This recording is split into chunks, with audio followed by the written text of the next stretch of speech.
El pasado jueves por la mañana, elementos de la Secretaría de Marina Armada de México sostuvieron un violento enfrentamiento contra presuntos integrantes del Cártel Jalisco Nueva Generación en las inmediaciones de La Ruana, municipio que forma parte de la región conocida como Tierra Caliente en el estado de Michoacán. Los hechos, que dejaron un saldo preliminar de 15 personas abatidas y el aseguramiento de aproximadamente 20 vehículos junto con un arsenal considerable, se registraron en una zona que durante años ha sido escenario de disputas territoriales entre diversos grupos del crimen organizado. De acuerdo con los primeros reportes de medios locales y testimonios de habitantes de comunidades cercanas, el operativo habría iniciado alrededor de las 6 de la mañana, cuando fuerzas especiales de la Marina que realizaban labores de patrullaje como parte del despliegue militar permanente en la región, detectaron el movimiento de un convoy sospechoso. Las unidades castrenses, que venían realizando recorridos de vigilancia en la carretera que conecta La Ruana con otros municipios de Tierra Caliente, presuntamente identificaron un grupo de camionetas que avanzaban en formación, varias de ellas con características que sugerían modificaciones artesanales de blindaje. La decisión de interceptar el convoy se habría tomado tras verificar mediante sistemas de inteligencia que los vehículos correspondían a reportes previos sobre movimientos de grupos armados en la zona. Los elementos de la Marina, siguiendo protocolos establecidos para este tipo de situaciones, habrían procedido a cerrar el paso en un punto estratégico de la carretera, solicitando a los tripulantes de las camionetas que se detuvieran para una revisión de rutina. Fue en ese momento, según versiones oficiales preliminares, cuando los ocupantes de los vehículos habrían abierto fuego contra los elementos castrenses, desatando un enfrentamiento que se prolongó durante varias horas.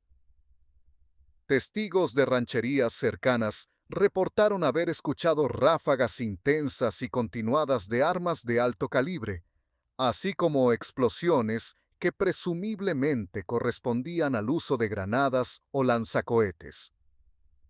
El estruendo de la balacera habría sido tal que cientos de personas que viven en las comunidades aledañas se refugiaron al interior de sus viviendas, cerrando puertas y ventanas por temor a resultar heridas por proyectiles perdidos. Varios videos que comenzaron a circular en redes sociales durante las horas posteriores al enfrentamiento muestran columnas densas de humo negro elevándose hacia el cielo, producto aparente de vehículos que habrían sido impactados e incendiados durante el tiroteo. En las grabaciones, realizadas por pobladores desde puntos alejados del lugar de los hechos, se alcanza a escuchar el sonido constante de disparos de diferentes calibres, lo que sugiere que tanto los elementos castrenses como los presuntos sicarios habrían hecho uso de armamento variado y de alto poder.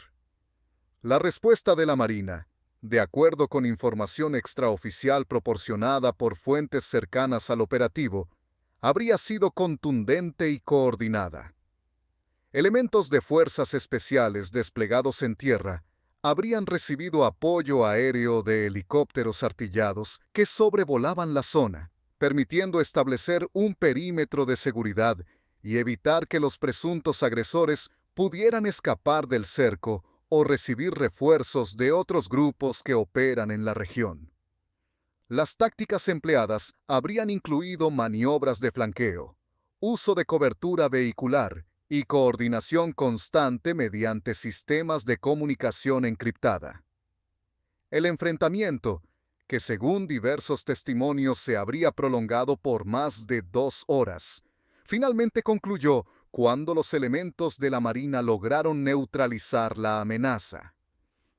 Al término del operativo, personal castrense procedió a asegurar el perímetro y realizar el levantamiento de los cuerpos de 15 personas que habrían perdido la vida durante el tiroteo. En el lugar, quedaron dispersos los restos de lo que habría sido un convoy compuesto por aproximadamente 20 vehículos, varios de ellos completamente calcinados o con impactos de bala visibles en toda su estructura. Entre los vehículos asegurados se encontraban camionetas de diversas marcas y modelos,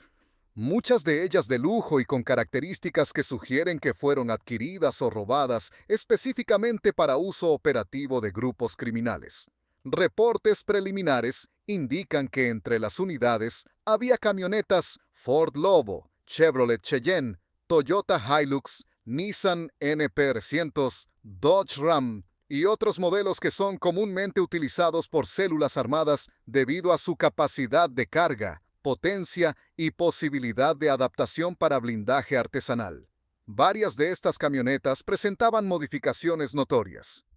Algunas tenían placas de acero soldadas en las puertas laterales y en la parte frontal,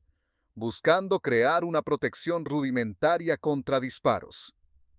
Otras contaban con compartimentos especiales en las cajas traseras,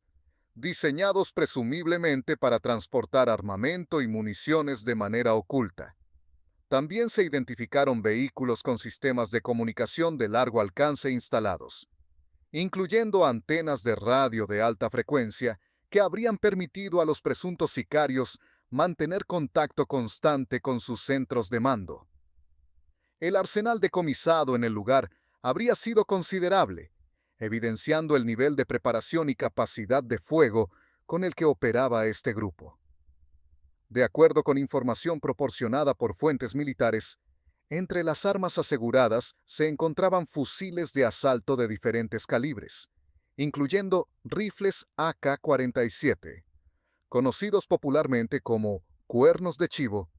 rifles AR-15 y variantes, así como armas de uso exclusivo del ejército, armada y fuerza aérea. También se habrían localizado lanzacohetes, granadas de fragmentación, granadas de mano, cargadores de alta capacidad y miles de cartuchos de diversos calibres.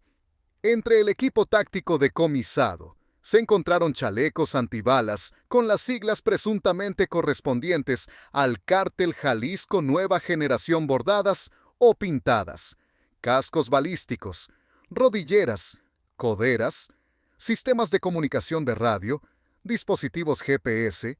visores nocturnos, binoculares de largo alcance y uniformes tipo militar que habrían sido utilizados por los presuntos sicarios para simular ser fuerzas oficiales durante sus operaciones. Este tipo de equipamiento demuestra el nivel de profesionalización que han alcanzado algunas células del crimen organizado, dotando a sus operadores con herramientas similares a las que utilizan las fuerzas de seguridad del Estado. También se localizaron dispositivos conocidos como ponchallantas, artefactos metálicos con púas que los grupos armados suelen esparcir en las carreteras para detener vehículos de corporaciones rivales o de autoridades, facilitando emboscadas o bloqueos. Asimismo, se aseguraron botiquines de primeros auxilios con material médico más avanzado de lo común, incluyendo torniquetes, vendajes israelíes, sueros intravenosos y medicamentos para atender heridos de bala, lo que sugiere que estos grupos cuentan con cierto nivel de preparación para responder a bajas durante enfrentamientos. De acuerdo con información oficial, ningún elemento de la Secretaría de Marina resultó herido durante el enfrentamiento, lo que habría sido resultado de la preparación táctica, el uso de equipamiento adecuado y la coordinación efectiva entre las unidades participantes. Los cuerpos de las 15 personas abatidas fueron trasladados a las instalaciones del Servicio Médico Forense en la región para los procedimientos correspondientes de identificación, necropsia y posterior entrega a familiares en caso de que éstos se presenten a reclamarlos.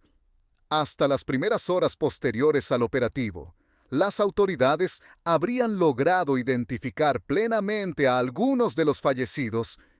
quienes presuntamente contaban con antecedentes criminales y órdenes de aprehensión vigentes por delitos relacionados con delincuencia organizada, delitos contra la salud, homicidio calificado, secuestro y extorsión. Algunos de ellos habrían sido señalados como operadores activos del Cártel Jalisco Nueva Generación en la región de Tierra Caliente, participando en actividades de control territorial, cobro de piso a productores agrícolas y empresarios, así como en enfrentamientos contra grupos rivales. Este operativo se habría desarrollado en el marco de un despliegue militar de gran magnitud que las autoridades federales mantienen en diversas regiones de Michoacán desde hace varias semanas.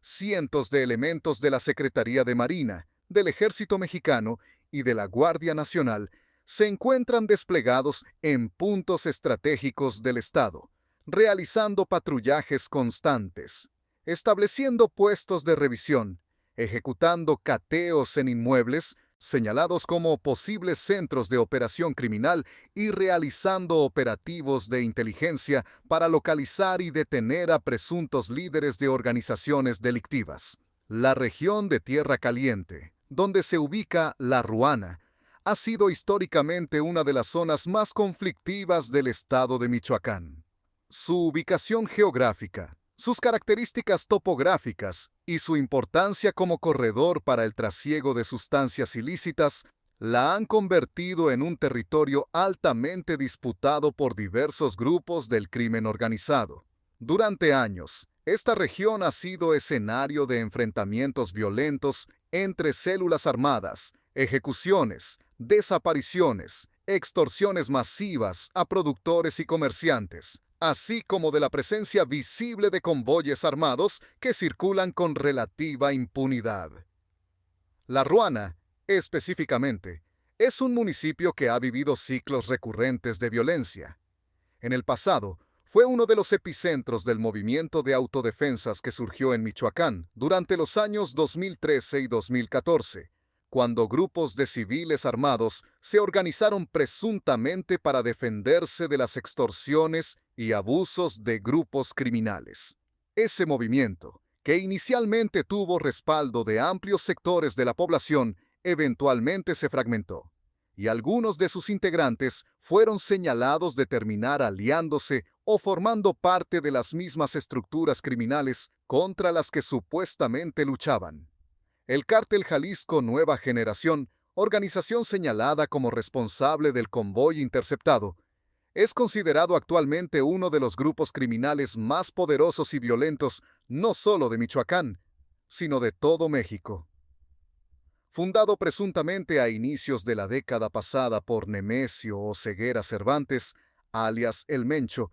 este cártel ha expandido su presencia a prácticamente todo el territorio nacional y a diversos países de América Latina, consolidando una estructura operativa compleja que incluye células especializadas en diferentes actividades ilícitas. De acuerdo con estudios de seguridad y reportes de inteligencia, el Cártel Jalisco Nueva Generación tendría presencia en más de 100 municipios de Michoacán, operando mediante células regionales que funcionan con cierto grado de autonomía, pero bajo coordinación general de la estructura principal. Estas células se encargan de controlar territorios específicos, administrar rutas de tráfico de drogas, supervisar la producción de sustancias sintéticas en laboratorios clandestinos, cobrar extorsiones a sectores productivos como el aguacate y el limón, y enfrentar militarmente a grupos rivales que disputan las mismas áreas de influencia. En Michoacán, el Cártel Jalisco Nueva Generación enfrenta resistencia de un conglomerado conocido como Cárteles Unidos, alianza conformada presuntamente por diversos grupos locales que se unieron específicamente para hacerle frente a la expansión de la organización del Mencho. Esta coalición incluiría al Cártel de Tepalcatepec, a la Nueva Familia Michoacana, a células remanentes de los Caballeros Templarios, al Cártel de los Reyes y a otros grupos menores que operan en diferentes regiones del estado. Sin embargo, esta alianza ha demostrado ser extremadamente volátil e inestable. Los pactos entre estos grupos cambian constantemente según conveniencias estratégicas del momento, y no es raro que células que en determinado periodo operaban juntas terminen enfrentándose meses después. Incluso algunos grupos que inicialmente surgieron para combatir al Cártel Jalisco Nueva Generación terminaron aliándose con esa misma organización o manteniendo acuerdos tácticos temporales. Los Viagras, por ejemplo, son un grupo que en sus orígenes habría sido parte de la resistencia contra el Cártel Jalisco, pero que con el tiempo habría establecido acuerdos con esa organización en ciertas regiones, mientras que en otras mantienen enfrentamientos. Este grupo, liderado presuntamente por integrantes de la familia Sierra Santana, opera principalmente en municipios de Tierra Caliente y de la región aguacatera, dedicándose presuntamente a la extorsión de productores agrícolas, al cobro de piso a empresarios y comerciantes, al control de laboratorios de drogas sintéticas y al tráfico de precursores químicos. Los Blancos de Troya, otra organización con presencia en la zona, habrían surgido como brazo armado de los Viagras antes de independizarse y formar su propia estructura. Este grupo ha sido señalado como responsable de asesinatos de líderes sociales, productores agrícolas y funcionarios públicos que se opusieron a sus actividades de extorsión. Su presencia es particularmente fuerte en municipios de la región limonera, donde presuntamente cobran cuotas a productores a cambio de permitirles trabajar sin ser agredidos. El cártel de Tepalcatepec, fundado presuntamente por Juan José Farías Álvarez, conocido como El Abuelo, mantiene una de las rivalidades más violentas contra el Cártel Jalisco Nueva Generación. Este grupo habría surgido inicialmente como autodefensa comunitaria, pero fue señalado de evolucionar hacia una estructura criminal dedicada al tráfico de drogas, control territorial y enfrentamientos armados. El Abuelo, quien fue detenido en diversas ocasiones y posteriormente liberado, se ha presentado públicamente como defensor de su comunidad, aunque autoridades federales lo señalan como operador de una célula criminal activa, la Nueva Familia Michoacana, bajo liderazgo presunto de los hermanos Hurtado o Lascoaga, controla principalmente regiones del oriente del estado que colindan con Guerrero y el Estado de México. Este grupo se habría escindido de la estructura original de la familia michoacana, organización que dominó amplias zonas de la entidad durante la década pasada antes de fragmentarse en múltiples células. La Nueva Familia Michoacana ha sido señalada por su participación en el tráfico de heroína, metanfetaminas y fentanilo, así como por el control de rutas que conectan Michoacán con el centro del país. El Cártel de los Reyes, que opera presuntamente bajo el mando de Luis Enrique Barragán Chávez, alias El Huicho, mantiene presencia en municipios del norte de Michoacán que colindan con Jalisco. Este grupo habría establecido alianzas temporales con Cárteles Unidos para enfrentar la expansión del Cártel Jalisco Nueva Generación, dedicándose presuntamente al cultivo y tráfico de marihuana, al robo de vehículos y al cobro de extorsiones en la región. Incluso organizaciones que tienen su centro de operaciones en otras entidades mantienen presencia en Michoacán debido a la importancia estratégica del estado. El Cártel de Sinaloa, específicamente facciones ligadas a los Chapitos, tendría operadores en el puerto de Lázaro Cárdenas, punto crucial para el ingreso de precursores químicos provenientes de Asia, que son utilizados para la producción de drogas sintéticas. El control de este puerto representa una ventaja operativa enorme para cualquier organización dedicada al narcotráfico, razón por la cual diversos grupos disputan presencia en esa zona. El Cártel Santa Rosa de Lima, originario de Guanajuato y dedicado históricamente al robo de combustible mediante tomas clandestinas a ductos de petróleos mexicanos, también habría extendido operaciones a algunos municipios michoacanos cercanos a la frontera con esa entidad, participando presuntamente en actividades de robo de hidrocarburos y extorsión a transportistas. Esta multiplicidad de actores criminales, operando simultáneamente en Michoacán, genera una situación de violencia extremadamente compleja. No se trata de un conflicto bilateral entre dos grupos claramente definidos, sino de una guerra multifactorial donde 17 organizaciones diferentes, según reportes de inteligencia, se disputan territorios, rutas, actividades ilícitas y control sobre sectores económicos legales que pueden ser extorsionados.